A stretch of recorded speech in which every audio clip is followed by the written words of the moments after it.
কবে হবে ৪ হাত ১? কবে বসবেন বিয়ের পিঁড়িতে? জানতে আকুল গোটা টলিউড। অভিনেত্রী না জানালেও ভেসে এলো এক বিয়ের তারিখ। জানতে চান কত? বর্তমান সময়ে টলিউডের অন্যতম হার্টথ্রব হলেন অভিনেত্রী মধুমিতা সরকার। তার বিষয় নিয়ে জানার আগ্রহ যেন থামতেই চাইছে না। কার সঙ্গে প্রেম করছেন, কবে বিয়ে করবেন, এমনকি তাকে আগামীতে কোন কাজে দেখা যাবে, এসব নিয়ে যেন চর্চার শেষ নেই।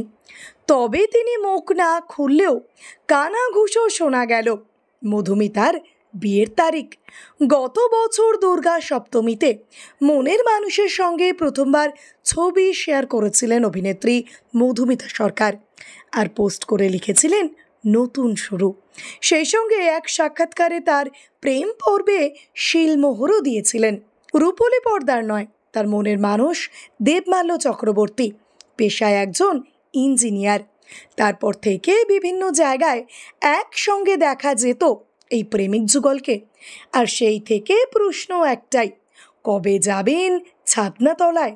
তবে নিজের বিয়ে নিয়ে মধুমিতা কিছু না বললেও শোনা গিয়েছে তাদের বিয়ে নিয়ে নাকি প্রায় অনেকটাই এগিয়ে গিয়েছেন তারা। বিয়ের শাড়ি গয়না সবই চূড়ান্ত হয়ে গেলেও কিছুই বলতে চাইছেন না তারা। তবে সূত্রের খবর, আগামী ডিসেম্বরে নাকি বিয়ের পিঁড়িতে বসবেন মধুমিতা। সম্ভবত 5ই ডিসেম্বর বিয়ে, তারপর 7 তারিখ বৌভাত। তবে মধুমিতার মুখ থেকে এখনও কিছুই জানা যায়নি। এই মধুমিতারই কিন্তু ধারাবাহিকে অভিনয়ের সুবাদে আলাপ হয়েছিল সৌরভের সঙ্গে। তারপর তাদের প্রেম পরিণতি পায় বিয়েতে। কিছু বছর সংসার করার পর তাদের ডিভোর্স হয়ে যায় এবং তারা আলাদা হয়ে নিজের মতো করে জীবন যাপন করেন এখন। ভিডিওটি ভালো লেগে থাকলে অবশ্যই লাইক, শেয়ার, সাবস্ক্রাইব করবেন আর কমেন্টে অবশ্যই জানাবেন আপনি কোথা থেকে দেখছেন।